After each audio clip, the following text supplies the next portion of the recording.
얼마 전에 후배 목사님께서요, 예배 처소에 입당해서 예배를 처음으로 드린 거예요. 예배 처소라고 해도 이제 상가 교회이긴 하지만 몇 년 동안을 그냥 가정에서 예배 드리거나 또 비어 있는 학원에서 예배를 드리다가 아마 입당을 해서 예배를 드리니까 아마 되게 감격스러웠나 봐요.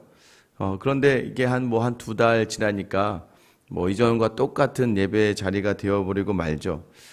여러분 꼭 우리가 기억하셔야 될 것은 우리 예배와 우리의 삶의 모든 자리가요, 이 눈에 보이는 어떤 거주지, 눈에 보이는 건물에 집중하면 안 된다는 거예요. 그리고 또 그 건물에 집중하는 것이 그닥 오래가지 않습니다.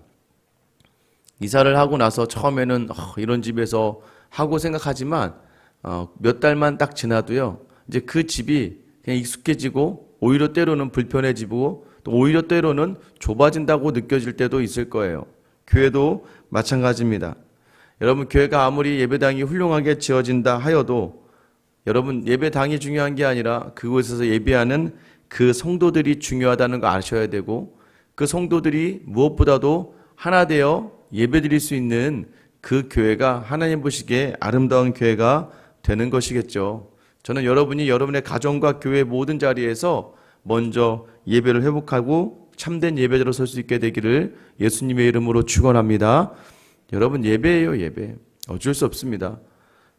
제가 간혹 가다가 이제 아마 단기 선교할 때쯤에 여러분 새벽에 나오셔도 영상으로 제가 설교를 준비할 것 같은데 좀 어색하실 거예요. 성도가 있고 없고의 차이가 조금 있습니다. 성도가 있으면요, 이렇게 제가 눈을 마주하며 보다 보면 마음이 제게 주신 말씀을 또 제가 여러분에게 전하는 말씀이 좀 더 살아있고 무언가 좀 특별하게 느껴지는 감정들과 또 은혜가 있어요. 근데 아무도 없는 상황에서 이 말씀을 전하는 게 좀 차이가 있습니다. 이게 무엇을 이야기하냐면 성도는 함께 예배하는 그러한 공동체로 하나님께서 허락하여 주셨다는 거예요. 오늘 이스라엘 백성이 이제 예배하기 시작합니다. 1절이죠. 이스라엘 자손이 각자의 성읍에 살았더니 7째 달에 이르러 일제히 예루살렘에 모인지라. 이제 도착하자마자 성전을 건축할 돈이 모아졌어요. 어떤 족장들에 의해서 기꺼이 즐겁게 힘 닿는 대로 그들이 성전 금고에 이 헌금을 드립니다. 그 금액이 적지 않았어요. 그런데 바로 성전을 지은 게 아니라, 왜냐하면 그들이 오고 가며 좀 쉬어야 될 곳들도 있어야 되기 때문에 각자의 성읍에 정착하며 이제 성전 건축을 준비하다가 언제냐? 7째 달. 이 7째 달이 이 유다 백성들에게는 굉장히 의미가 있는 달입니다. 왜냐하면 7월 1일이 나팔절이라고 합니다. 7월 10일이 대속죄일이라고 해서 하나님께 죄를 용서받는 자리이고, 또 7월 15일부터 일주일 동안에는 초막절이 시작돼요. 그래서 우리에게는 1월 달이 시작이잖아요. 그런데 이 유다 백성들에게는 7째 달이 시작입니다. 그 첫 해의 시작이 되는 거예요. 그래서 이스라엘 백성들에게는 이제 첫 해가 되어서 다 모였다는 것을 이야기하는 거예요. 다 모였습니다. 여기서 일제히라는 표현이요, 한 사람 같이라는 표현입니다. 그들이 정말 한 마음으로 하나같이 모여서 제일 먼저 시작한 것이 무엇이냐? 2절, 요사닥의 아들 예수아와 그 형제 제사장들과 스알디엘의 아들 스룹바벨과 그 형제들이 다 일어나 이스라엘 하나님의 제단을 만들고 하나님의 사람 모세의 율법에 기록한 대로 번제를 그 위에 드리려 할세. 여러분, 이제 살짝 보면요, 순서가 바뀌어져 있죠. 원래 2장 2절에 보면 누가 먼저 등장하냐면 스룹바벨이 먼저 등장을 하고 스룹바벨과 예수아와 이렇게 시작하고 있다가, 이제 오늘 본문에서는 이 스룹바벨과 예수아의 자리가 먼저 바뀌어서 누가 먼저 등장하냐면 예수아가 먼저 등장을 하죠. 여러분, 이전까지는 스룹바벨, 이제 다윗의 후손, 또 이 총독이 되는 이 정치 지도자 중심으로 귀환을 하게 된다는 것을 이야기해요. 예전에 여러분 기억하세요? 이 여호수아 엘르아살도 마찬가지입니다. 여호수아가 가나안 전쟁에 승리한 중인 여호수아가 먼저지만 이제 배분이 되는 순간부터는 제사장의 이름이 먼저 등장을 하는 거예요. 이제부터는 뭐예요? 예배가 시작되었다는 걸 이야기하는 거예요. 이제 예수아를 통해서 먼저 소개되면서 이제 제단이 제단을 만들려고 시작을 합니다. 근데 먼저 아무것도 없어요. 아무것도 없는 황량한 땅에 그들이 제단을 먼저 만들고 번제를 합니다. 여러분 왜 번제를 먼저 시작하고자 했을까요? 3절에 보면 무리가 모든 나라 백성을 두려워하여 라고 얘기해요. 여러분 지금 이 사람들은 자기 고향으로 돌아온 거지만 여러분 지금 고향으로 돌아왔는데 내가 아는 사람보다 내가 모르는 사람이 더 많은 지역이 되어버리고 말았어요. 아수르는 이주 정책을 하는 그런 정책을 핍니다. 그래서 아수르는 북이스라엘을 점령하고 북이스라엘에 있는 사람들 다 외지로 몰아버리고 저 외지에 있던 사람들 다 북이스라엘로 데려와서 섞어버립니다. 혼합 정책이에요. 그리고 바벨론은요 어떻게 하냐면 유다를 다 무너뜨리고 끌고 가버려요. 그러니까 몇 명 남은 사람들과 그렇다 보니까 위에 북이스라엘에 이제 모여들었던 수많은 이제 외국 이제 섞여진 사람들이 이제 유다 땅까지 다 점령을 하게 된 거죠. 암몬 사람들 또는 아라비아 사람들 심지어는 이제 사마리아 사람들이라고 이야기하는 여러 인종과 섞였던 사람들이 이제 거기에 주도권을 가진 토착 세력이 되고 마는 거예요. 그들이 볼 때 여러분 어떻겠습니까? 여러분 지금 한 70년 지났거든요. 그렇죠. 70년 지났어요. 70년 지나서 여기 있던 사람이 아무도 없어요. 새로운 사람들이 와서 거주를 하고 새로운 문화가 만들어졌는데 70년 전에 사람이 갑자기 오더니 여기다 갑자기 성전을 만들겠다고 그러고 갑자기 막 자기들이 막 웅성웅성 모여있는 것만 봐도 여러분 조금 신경이 쓰이고 견제가 되지 않겠습니까? 쟤네들이 뭐 하나 계속 아마 그 전에 왔던 이제 토착 세력들에 의해서 이제 견제를 당하고 또 여러 가지 불이익과 여러 가지 무시를 당하고 있었을 거예요. 여러분들이 이제 두려워하고 무서워합니다. 두려워하고 무서워할 때 여러분 뭘 해야 된다고요? 제사 드리는 거예요. 예배 드리는 겁니다. 그들이 아무리 나를 두렵게 한다 할지라도 제단의 터를 세우고 그 위에서 아침과 저녁으로 여호와께 번제를 드린다는 거예요. 여러분 두려우시면 예배하는 거예요. 두려움이 임할 때 기도하는 거예요. 두려움이 임할 때 아침과 저녁으로 하나님을 찾는 자리를 이 백성들이 놓치지 않았다는 거예요. 무리가 모든 나라 백성을 두려워하여 이 말의 원문을 해석하면 비록 그 땅 백성들로부터 나온 두려움이 그들 위에 있다 할지라도 그들이 두려움보다도 무엇을 더 확신을 하고 붙들었냐면 하나님을 여러분 우리의 문제보다 더 크신 하나님을 붙드는 여러분 되시기를 축원합니다. 우리의 두려움과 우리의 염려와 근심에 모든 것을 이루어 주시고 그 모든 것을 물리쳐 주실 수 있는 하나님을 놓치지 않으셔야 돼요. 그래서 여러분 두렵다면 기도해야 돼요. 제가 보기에는 많은 가정마다 기도의 제목이 있다는 걸 알고 있거든요. 제가 우리 교회 성도들의 가정을 보면 다 그래요. 많은 기도의 제목이 있어요. 기도 제목만 이야기하면 내놓을 게 너무 많아요. 별로 그런 분은 별로 없습니다. 저는 별로 기도할 게 없어요. 이런 인생은 지금 하나도 없는 것 같아요. 그런데 문제는 무엇입니까? 그런 염려와 두려움, 자녀에 대한 염려와 자녀에 대한 두려움, 또 내일을 살아가야 될 것들에 대한 두려움, 또 재정적인 두려움, 또 건강의 두려움. 그런데 가끔 안타까운 건 그 두려움과 그 염려 속에서 자꾸 세상의 방법을 택해요. 1년 해봤고 2년 해봤고 3년 해봤는데 안 되는 거 알면서도 계속해서 세상적인 방법으로 그 문제를 해결하려고 그래요. 해결이 안 되죠, 여러분. 왜요? 이 세상의 모든 인간의 생사와 복과 역사는 하나님 손에 있거든요.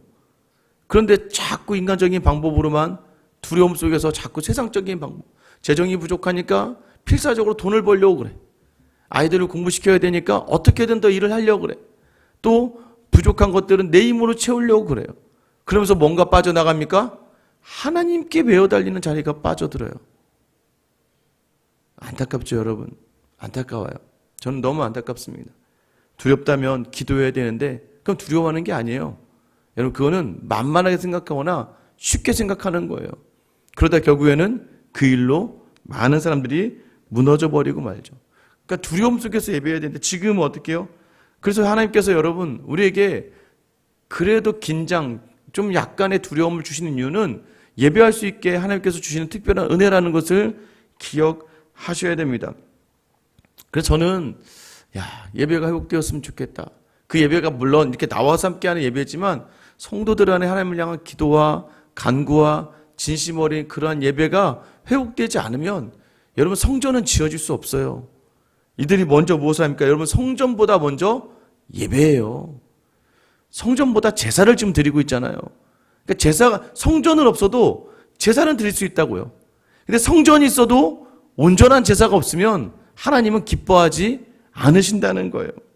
4절 5절 말씀 보시면 기록된 규례대로 초막절을 지켜 번제를 매일 정수대로 날마다 드리고 그 후에는 항상 드리는 번제와 초하루와 여호와의 모든 거룩한 절기의 번제와 사람이 여호와께 기쁘게 드리는 예물을 드리되 일곱째 달 초하루부터 비로소 여호와께 번제를 드렸으나 그때 여호와의 성전지대는 미처 놓지 못한지라. 초막절이 시작하면서부터 그들이 무엇이에요? 일곱째 달 초하루부터 그들이 비로소 번제를 드리고 절기의 번제를 드리게 되었다는 거예요. 일곱째 달, 아마 초막절이 끼어 있으니까 더 아마 와닿았을 거예요. 초막절의 의미가 무엇입니까? 40년 광야 생활을 지켜주신 하나님을 기리며 그들이 일주일 동안 밖에다 텐트를 치고 그 안에서 사는 거예요. 그 안에 살면서 하나님의, 그래서 때로는 여러분 우리가 막 신앙이 있어서요 자세와 태도가 또 때로는 중요할 때가 있습니다. 여러분 가끔 기도하실 때요 그 의자 위에 올라가서 무릎 꿇고 한번 기도해 보세요. 기도가 달라져요. 저도요 기도할 때 자세에 따라서 또 기도가 달라질 때도 많아요. 그게 꼭 맞다는 게 아니라 때로는 여러분 왜 이스라엘 백성이 굳이 밖에서 초막을 치고 밖에서 그렇게 일주일의 시간을 보내겠습니까? 저도 언제가 기도가 가장 절실해지냐면 골방에 들어가서요 무릎을 꿇고 거기서 고개를 숙이고 기도할 때 기도의 자리가 또 달라지더라고요. 때로는요 우리가 하나님 앞에서 간절한 마음을 담는 태도와 모습이 우리 가운데 있어야 되는 거예요. 근데 제가 볼 때는 다 살만한 것 같아요. 입으로는 힘들다고 이야기하는데 정말 힘든 것 같지 않아요. 많은 성도들이 이야기를 하면 다 눈물을 흘리면서 기도 제목을 내놓아도 자기 기도를 자기가 안 하는데 어떻게 하나님의 기도를 들어주시겠어요? 여러분 한번 생각해 보세요. 아니 내 기도 제목을 내가 간절히 기도하지 않으면서 다른 사람에게만 기도를 해달래. 그게 어떤 의미가 있을까? 마치 지금 당장 하나님이 내 기도를 원하셔서 내게 주신 마음인데 다 다른 사람들에게만 기도의 제목 던져놓고 자기는 편하게 생각하는 거죠. 한번 여러분의 기도 제목을 생각해 보시기 바랍니다. 여러분이 막 눈물을 흘리고 간절하게 내놓았던 기도 제목을 가지고 여러분이 어떻게 붙들고 기도하고 있는가? 여러분 그 기도를 붙들고 있는 그 자리에서 하나님은 기도하는 사람에게 특별한 평안을 주세요. 여러분 그게 하나님께 나와 기도하는 사람들에게 주시는 하나님의 특별한 은혜입니다. 여러분 그리고 더 나아가서 어떻게 합니까? 이들이 여호와께 기쁘게 드리는 예물로 드렸다라고 이야기해요. 여러분 예물을 드렸다는 걸 자꾸 물질 헌금을 많이 했다고 생각하시면 안 돼요. 하나님을 의지했다는 것으로 보시면 돼요. 하나님께만 더 의지하기로 작정하고 하나님께만 더 붙들기로 작정했다는 것을 이야기. 나는 주님의 힘이 없이는 살 수 없습니다라는 고백이 바로 기쁘게 드리는 예물이라는 걸 아셔야 돼요. 여러분 이게 바로 무엇입니까? 성전보다 예배라는 거예요. 여러분 겉보다 이 드려지는 온전한 한 마음으로 드리는 예배를 하나님이 기뻐하신다는 거예요.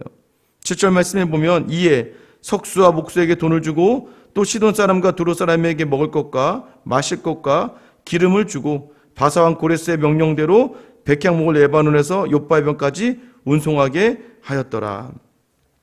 그 나중에 성전은 어떻게 합니까? 그 값을 치르며 온전하게 값을 치르며 성전을 건축하게 되는 거죠. 그런데 여러분 너무 놀라운 건 이 전에는요 다윗 혼자 했단 말이에요. 다윗 혼자 이 성전의 건축을 다 준비했어요. 지금 어떻게 보여줍니까? 모든 성도들이 함께 이제 성전 건축을 준비하는 거예요.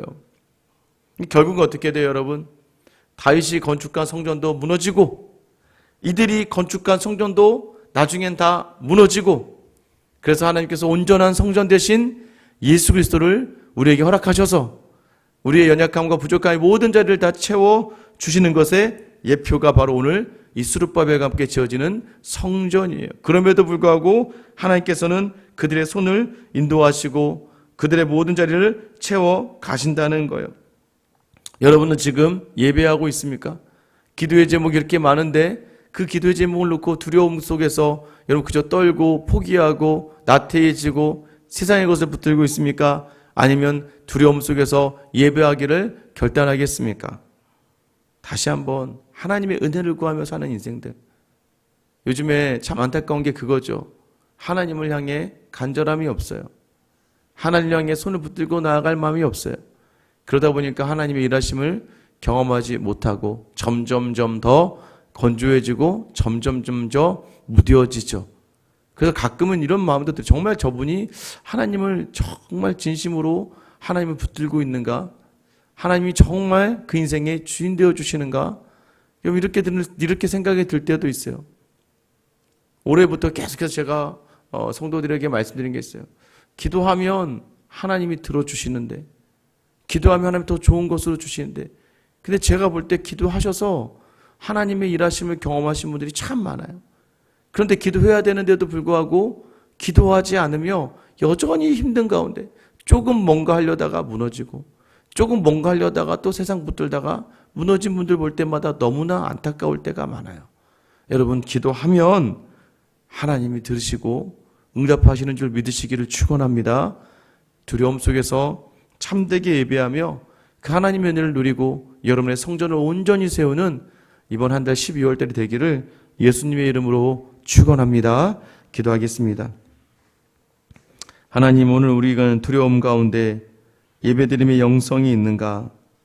하나님, 너무나 안타까운 것은 그렇게 힘들다면서, 그렇게 두렵다면서, 그렇게 염려가 된다면서, 그렇게 하나님께서 일하시기를 구하면서, 그렇게 성령의 역사를 구하면서도 예배하지 않고 기도하지 않고 무릎 꿇지 않는 우리를 불쌍히 여겨주셔서 아버지 하나님, 어렵고 힘든 모든 자리는 주님과 함께 나아가야 됨을 기억하며 모든 성도의 삶에, 모든 교회 목회의 자리에, 모든 자리 모임마다 다시 한번 두려움으로 예배하는 자들로 채워주셔서 하나님의 일하심을 경험하고 바라보는 우리 모든 성도들의 삶과 가정과 교회 되게 하여 주시옵소서.